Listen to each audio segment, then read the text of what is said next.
America place is not real. I'm telling you, it's a third world country with a Gucci belt. So it's currently my first full day in Shanghai, and I am feeling like the US is a third world country. That's how the city is making me feel. Please look at where I am right now. This is a mall.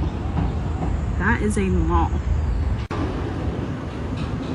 Alright, so I've been seeing a lot of chatter online, especially from my fellow Westerners who've spent some time in China, and the sentiment is pretty universal. Coming back home feels different, and not in a good way. For years, we've been fed this narrative about Western exceptionalism, especially American exceptionalism, about being the global leader. But when you've lived in a place like China, that narrative starts to unravel piece by piece. Today we're going to dive into some videos that perfectly capture this reverse culture shock, and we're going to back it up with cold, hard facts, because frankly, it's time for a reality check. I'll say something that I never thought I would ever say in my entire life. I miss China. This is day one of returning to America. I'm on a trip back to Los Angeles. I live in Shanghai. This has been a very rough 24 hours. I have not been back to the United States for a year. I'm just speechless at the way we live as Americans, at the way our cities are designed, our food is, we talk to each other, that corporate life is. I try to explain to people what it's like to live in a society that's safe and has access to good food and good public transit and clean streets, high-speed rail. They look at me and they're just like, what?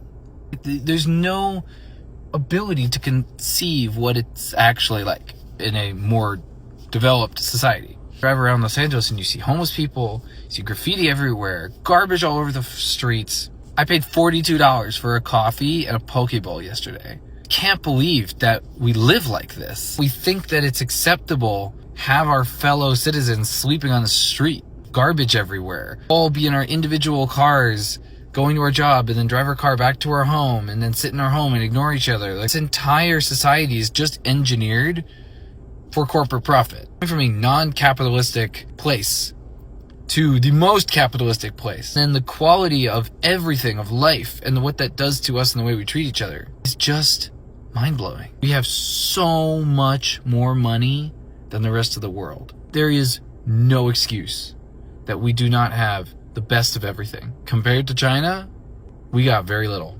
So yeah, this guy gets it. And the comments, they're a goldmine of truth. People talking about depression hitting harder when they return, wishing they could move their families to China. Why? Because when you've experienced a country that actually invests in its citizens, that builds infrastructure, that works, that feels safe, America starts looking a little rough around the edges. We're talking about a nation that lifted 800 million people out of poverty in 25 years. Meanwhile, back in the land of the free, $50 trillion has been transferred from the bottom 90% to the top 1%. You tell me which direction they're headed. Now let's take a look at the comments. The thing is, every American who has been to China knows exactly what this man is talking about. But for all the others, they don't believe a word he says. Isn't that sad? It's not just knowing, it's feeling it. When you walk into a clean subway station in Shanghai, then step back into LA with graffiti and trash, you don't forget. And yeah, it's sad that so many still can't believe it. A says, it's because our entire lives we were brainwashed to think capitalism is the best. But they did that on purpose to keep us as slaves. Capitalism is only good for the rich. Capitalism doesn't build cities, it builds profit centers. But when you've seen what's possible, you can't go back to pretending that's normal. The saddest part is all the brainwashing into thinking you are living in the best country in the world. Many Americans were raised to believe that best meant freedom, or this perception of freedom, but not safety, not cleanliness, not fairness. Now they're paying for that lie.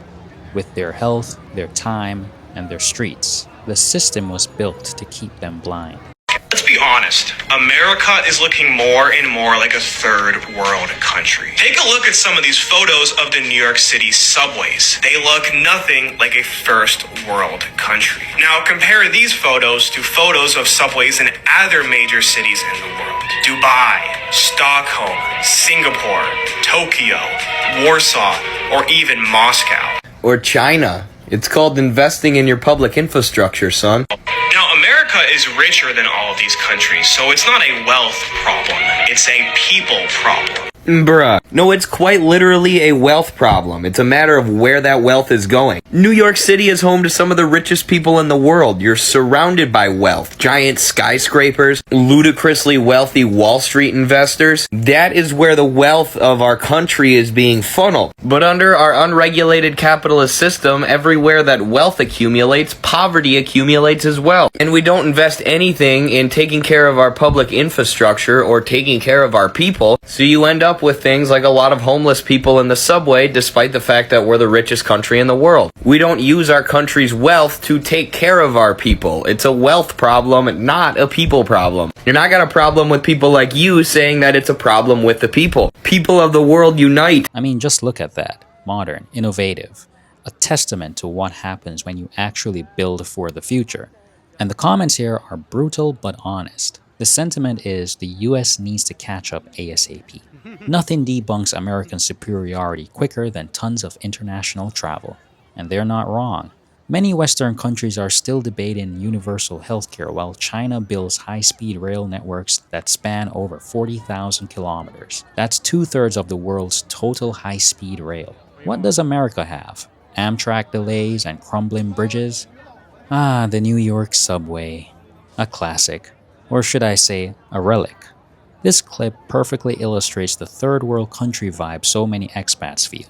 While Americans are navigating trash-filled platforms and delayed trains, China's subways are often gleaming, efficient, and frankly, a pleasure to use.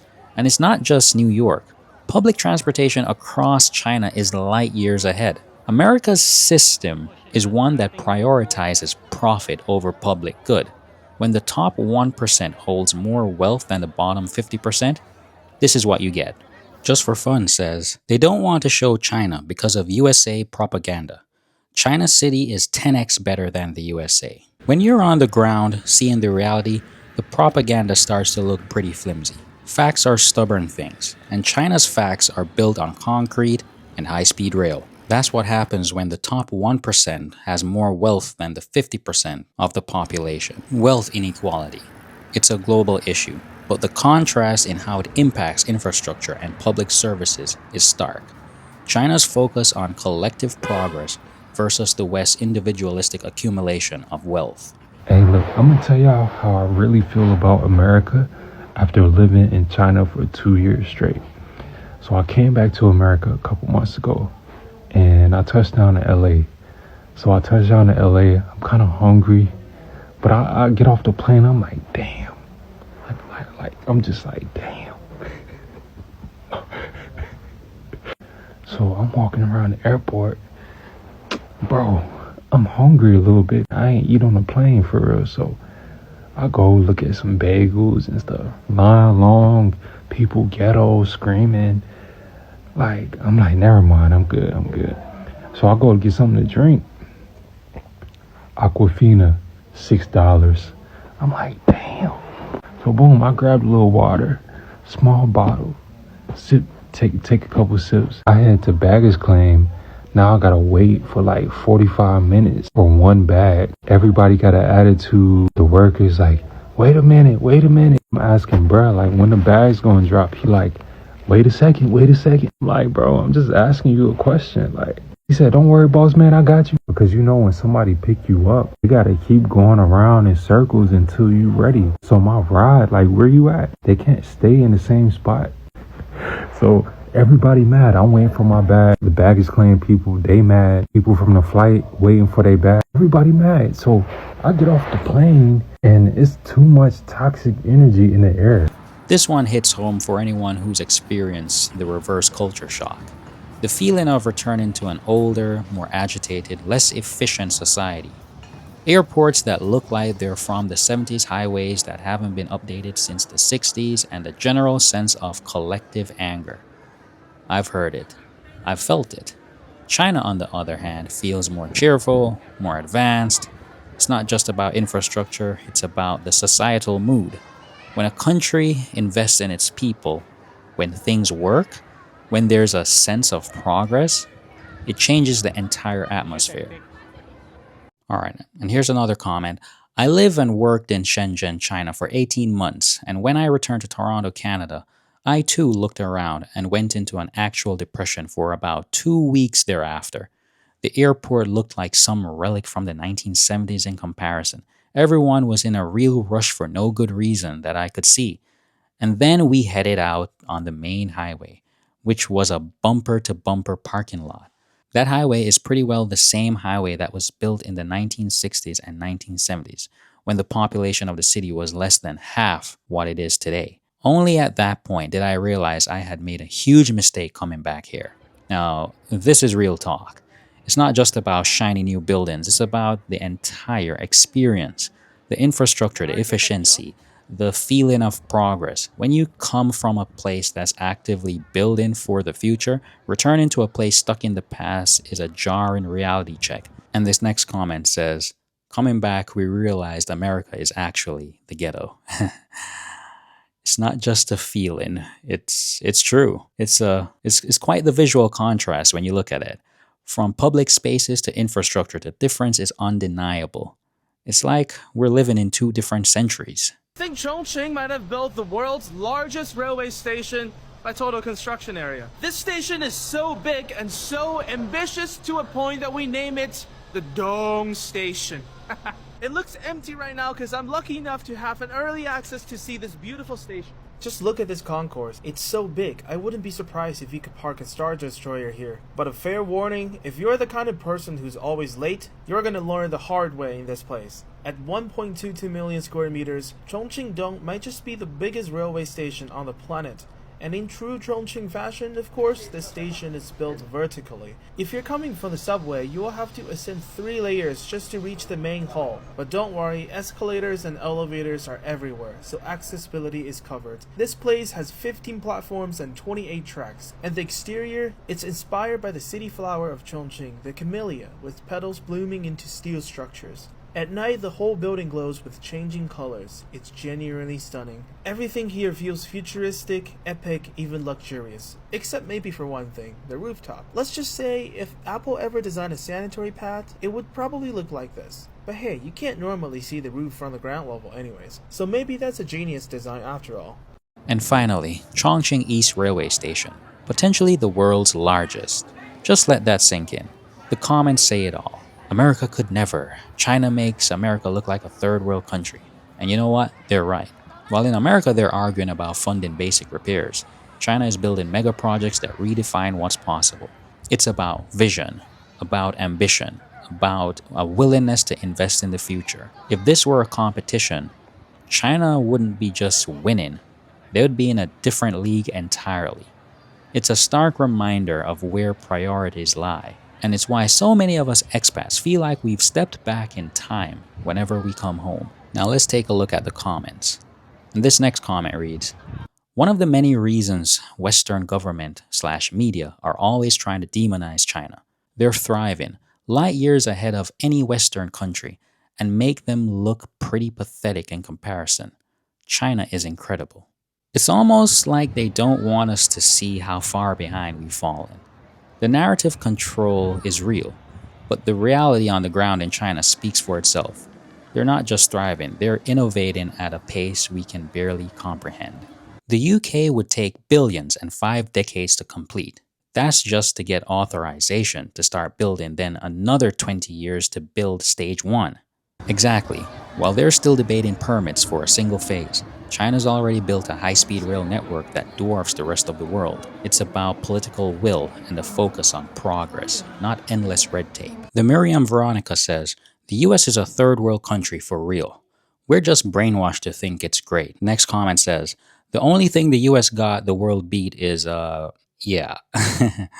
And Time God says, and racism. When multiple people are independently coming to the same conclusion, maybe it's time to listen.